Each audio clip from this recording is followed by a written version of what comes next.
Βλέπουμε ότι το τελευταίο διάστημα σε όλη τη χώρα έχει αναπτυχθεί ένας ιδιαίτερος προβληματισμός για την φορολογία των ακινήτων.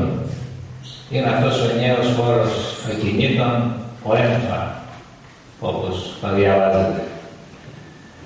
Επίσης, το τελευταίο διάστημα έχει αναπτυχθεί μια μεγάλη φιλολογία για το αν θα πρέπει και πώς θα πρέπει οι αγρότες να φορολογούνται.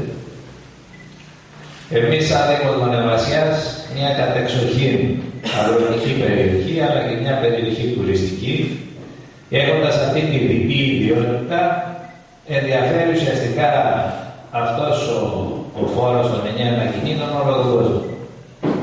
Θελήσαμε λοιπόν να κάνουμε πρώτα μία ενημέρωση στον κόσμο σε τι αφορά αυτός ο φόρος. Και με τη βοήθεια της τηλεόρασης θα απλωθεί αυτή η γνώση και η πληροφόρηση σε ολόκληρη τη Λακωνία. Και γι' αυτό πιστεύω ότι έχουμε και ένα έτσι ιδιαίτερο χρέος να κάνουμε μια αξιόλογη συζήτηση, να κατατεθούν απόψεις και προτάσεις και να γίνουν διευκρινήσεις σε διαφορά. Το ελληνικό κράτος πάσχει εδώ και πάρα πολλά χρόνια από την πάταξη φοροδιαφυγής. Και γι' αυτό το λόγο αναγκάζεται και λόγω της δικής θέσης που έχουν περιέχει τα οικονομικά του να μετέρχεται τρόπους διαφορετικούς οι οποίοι δεν είναι οι δικαιότεροι για να εισπράξει κάποια έσοδα. Με βάση αυτό καθιέρωσε τα προηγούμενα χρόνια το γνωστό σε όλους σε εισαγωγικά η μηχανάτσι, το οποίο ξεκίνησε σαν ένας φόρος ο οποίος θα ήταν έκτακτος, θα ήταν ίσως για 1-2 χρόνια, και βλέποντας η κυβέρνηση και η Τρόικα την επιτυχία της πρακτική που είχε στην αρχή, γιατί στο μέλλον θα έχει την ίδια επιτυχία αυτός ο φόρος, προσπαθεί με ένα διαφορετικό τρόπο να τον καθιερώσει και να γίνει μόνιμος. Δηλαδή επιβάλλοντας φόρο σε όλα τα ακίνητα, ο οποίος θα είναι στο διηνεκές. Θεωρώντας ότι θα πρέπει να καλύψει κάποιο δημοσιονομικό κενό από τα έσοδα της επόμενης χρονιάς, το οποίο από ό,τι έχω διαβάσει εκτιμάται στα 2,9 δις, πιστεύει ότι ο καλύτερος τρόπος για να το καλύψει είναι η φορολογία των ακινήτων.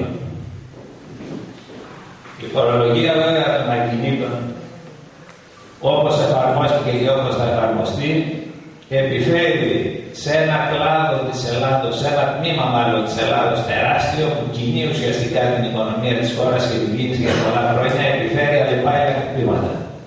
Έχουμε με την κρίση βέβαια μια πολύ μεγάλη πτώση των αντικειμενικών αξιών και ένα αίτημα βέβαια δικό μας και πολλών άλλων δήμων αλλά και όλης της κοινωνίας είναι να μειωθούν οι αντικειμενικές αξίες οι οποίες αυτή τη στιγμή είναι ψηλά και να φτάσουν τις εμπορικές αξίες οι οποίες έχουν κατακρινήσει. Όλη λοιπόν αυτή η αγορά των ακινήτων και όλο αυτό το σύστημα παραπέει.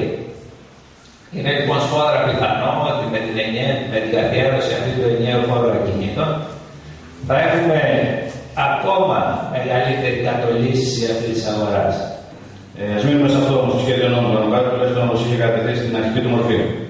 Στις τελευταίες αυτές είναι η γεωγραφική θέση του κτίσματος, η επιφάνεια φυσικά τα τετραγωνικά μέτρα, η χρήση των χώρων, υπάρχουν συντελεστές παλαιότητας, ο συντελεστής απομείωσης της επιφάνειας, συντελεστής ορόφου, αν είναι μονοκατοικία ή δεν είναι, ο συντελεστής πρόσωψης, ο συντελεστής βοηθητικών χώρων και αν υπάρχουν ημιτελή κτίσματα. Όλοι αυτοί οι συντελεστές, ο ένας παραπλησιαζόμενος με τον άλλον, δίνουν ένα αρκετά υψηλό φόρο, περίπου στα επίπεδα του σημερινού χαρακτηρίου μέσω του ΔΕΗ. Αυτό όσον αφορά τα ακίνητα του σχεδίου. Πέρα από αυτά όμως,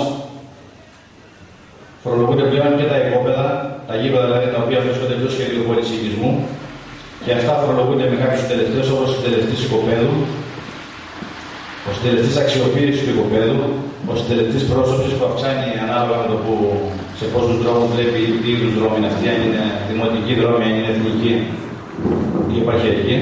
Και επίσης, αν στο οικόπεδο υπάρχει κτίσμα, μιλάμε για τα οικόπεδα τώρα, η επιφάνεια του οικοπέδου για την οποία επιβάλλεται ο ενιαίος όρος ακινήτων ισούται με το υπόλοιπο της συνολικής επιφάνειας, αφού αφαιρεθεί η επιφάνεια του οικοπέδου, η οποία προσδιορίζεται και φορολογείται διαφορετικά. Ο φόρος, δηλαδή, με λίγα λόγια, σε αυτή την περίπτωση είναι η επιφάνεια του γηπέδου και όλες τις συντελεστές φορολογίες που είδαμε παραπάνω. Να περάσουμε λίγο στα αγροτεμάχια όμως, που σας ενδιαφέρει περισσότερο, και θα έχουμε την ευκαιρία να ακούσουμε και άλλους ανθρώπους που οπωσδήποτε, όπως σας είπα, έχουν ψηφίσει και έχουν ασχοληθεί πολύ περισσότερο και αναλύσει τους συντελεστές για τα οικόπεδα και για τα κτίσματα. Όσον αφορά λοιπόν το φόρο των αγροτεμαχίων, έχουμε μια σειρά συντελεστές. Ο πρώτος είναι ο συντελεστής θέσης. Αυτό ορίζεται ανάλογα με τη θέση που αντιστοιχεί στη βασική αξία της δημοτικής ενότητας. Υπάρχουν δηλαδή οι αντικειμενικές αξίες για κάθε περιοχή. Έχουμε κάνει κάποιους υπολογισμούς, κάποιους προσδιορισμούς και από εκεί προκύπτουν συντελεστές θέσεις. Θα σας δώσω αργότερα ορισμένα παραδείγματα πάνω σε αυτό, να δούμε που κυμαίνονται και αυτός ο συντελεστής στην περιοχή μας. Πριν από αυτόν όμως υπάρχει πάντα ένας συντελεστής, τον οποίο τον αγνοούν κάποιοι, που επιβάλλεται εξ αρχής και για όλες τις περιπτώσεις, τουλάχιστον για όλες τις περιπτώσεις των αγροτεμαχίων ή βιομηχανικών περιοχών, πιθανόν και κάποιων άλλων, που είναι 1,5 ευρώ το στρέμμα. Ξεκινάμε δηλαδή με αυτόν τον βασικό συντελεστή, 1,5 ευρώ το στρέμμα. Εγώ, σαν απλός άνθρωπος, παρακολουθώ τελευταία ορισμένους οικονομολόγους και λένε ότι η Ελλάδα, για να αναπτυχθεί οικονομικά, θα πρέπει να δώσει βάση στον πρωτογενή τομέα. Ο πρωτογενής τομέας είναι η αγροτική παραγωγή. Τώρα, με αυτό το καινούργιο νομοσχέδιο που θέλει να κατατεθεί στη Βουλή, δεν ξέρω να περάσει, γιατί μπορεί να πέσει η κυβέρνηση, υπάρχουν αντικίνητρα. Επομένως, όχι μόνο θα αυξηθεί ο πρωτογενής τομέας, αλλά θα μειωθεί κάπου. Και δεν μπορώ να καταλάβω πώς αυτοί οι σοφοί καταρτίζουν τέτοια νομοσχέδια, οικονομικά νομοσχέδια, δεν μπορούν να το αντιληφθούν. Αυτό, τίποτα. Αυτό που έθεσε ο κ. Παναγιώτης, υπάρχει σαν προβληματισμός και στην κατάθεση αυτών των ερωτήσεων που έχουν βάλει οι μεμονωμένοι ή καθομάδες βουλευτές για το συγκεκριμένο θέμα. Πράγματι είναι ένα θέμα για τους αγρότες, γιατί ενώ θεωρείται ότι αυτή τη στιγμή η οικονομία της Ελλάδος βασίζεται σε ένα μεγάλο ποσοστό σε αυτούς και στις εξαγωγικές τους δραστηριότητες, εάν φορολογηθούν τα αγροτεμάχια, ίσως να έχουμε μια μείωση. Γι' αυτό είναι σαν προβληματισμός. Εγώ βέβαια πιστεύω, όπως σας είπα, ότι είναι άλλα κυρίως τα προβλήματα της αγροτικής, τη δουλειά του αγρότη, και κυρίως το εντοπίζω βέβαια στο ότι δεν υπάρχουν κάποιες τιμές καθορισμένες ή κάποιες τιμές με βάση τη ζήτηση να ικανοποιούν, να καλύπτουν τα έξοδα τα οποία είναι τεράστια πια για να κάνεις μια καλλιέργεια, είτε μονοετή είτε να καλλιεργήσεις μια δεντρώδη καλλιέργεια, και εκεί είναι το μεγαλύτερο πρόβλημα. Οι αξίες τις οποίες πραγματικά βλέπουμε, εκεί που γίνεται σποραδικά κάποια πώληση, είναι κάτω από αντικειμενικές αξίες. Και εφόσον λέμε ότι σήμερα όλα τα πράγματα, είτε είναι μισθοί, είτε είναι αμοιβές, είτε παραγωγή, ανάπτυξη, τα πάντα έχουν πέσει κάτω από το ίμιση από εκεί που ήταν πριν από 34 χρόνια, φυσικά έπεται ότι θα έπρεπε και οι αξίες αυτές οι αντικειμενικές να πάνε παρακάτω. Όσον αφορά τον φόρο ακινήτων, εκείνο το οποίο ζούμε εδώ και κάποια χρόνια όσοι έχουμε σχέση με Έλληνες που μας έρχονται από Αμερική, Καναδά, Αυστραλία, ήταν ότι δεν ξέρετε εσείς εδώ, δεν ξέρετε τι σήμαινε φόρος. Εμείς κάθε χρόνο εκεί πέρα που ζούσαμε, είχαμε φόρο στα ακίνητα που είχαμε. Είτε είχαν εισόδημα είτε όχι, με το ότι είχαμε ένα ακίνητο, είτε ένα σπιτάκι, είτε 10 σπιτάκια 20, είχαν πάρα πολύ φόρο γι' αυτό. Εγώ λοιπόν είμαι σίγουρη ότι είναι σε ορθή βάση, καταρχήν, προσέξτε, το να μπει κάποιος φόρος στα ακίνητα. Δεν μπορεί για να μην μπει. Επειδή όμως όλα εδώ γίνονται από μια μέρα στην άλλη, είναι λίγο, δεν είναι συγκρίσιμα στοιχεία, νομίζω. Δηλαδή ούτε το μέγεθος του Καναδά, ούτε και με τον Καναδά συγκριθούμε. Πάμε να πω ότι ψάχνουμε να βρούμε δίκαιο σε ένα φόρο άδικο, και σε ένα συλλογισμό άδικο. Το κυρίαρχο στο συλλογισμό ήταν να βρεθούν τα 2,9. Εάν τώρα κόψουν από τα 150 που είπαν των αγροτών και τα κάνουν 110, θα τα κατανείμουν στο υψούν, λέει. Παράδειγμα. Δηλαδή σε αυτούς που έχουν δικαίωμα υψούν που δεν έχουν χτίσμα. Που μπορεί να είναι και πάλι από τους αγρότες, ένας που έχει κληρονομήσει κάτι στην Αθήνα και έχει δικαίωμα υψούν. Κάπου θα τα κατανείμουν, δηλαδή πάνε αυτοί να πιάσουν στόχο 2,9. Όπως θα τα παίξουν, όσο να αντιδράσουν οι βουλευτές του Παμούπες, θα γίνει μια άλλη κατανομή. Δηλαδή θέλω να πω ότι μην αρχίσουμε να συζητάμε το ύψος του φόρου, πρέπει να απορρίψουμε τελείως το φόρο. Να φορολογηθεί το εισόδημα. Λογικό. Και πρέπει να φορολογηθεί. Όχι όμως το μέσο.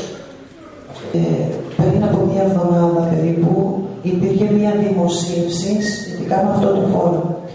Έλεγε λοιπόν ότι επειδή περικόπτονται από την τοπική αυτοδιοίκηση και κεντρική αυτοτελής φόρη, που είναι ένα ισόποσο, ένα ποσό μάλλον εκεί γύρω στα 2,88 δις, σκέφτονται να περάσουν μια ρύθμιση και να περάσουν τα 2,9 δις ουσιαστικά τα έσοδα από τον φόρο ακινήτων στην τοπική αυτοδιοίκηση.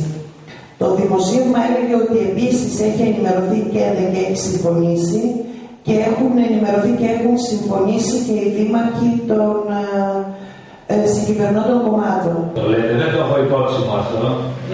Κανείς δεν μπορεί να αποκλείσει το μέλλον που θα γίνει. Αυτή τη στιγμή όμως υπάρχει το μόνο που υπάρχει, αυτό σαν ιδέα υπήρχε, να μεταφερθεί κάποιες από τους φόρους οι οποίοι εισπράττει το κράτος στην τοπική αυτοδιοίκηση. Όχι όμως να της δίνεται το δικαίωμα να οριοθετεί αυτούς τους φόρους. Αυτό δεν έχει το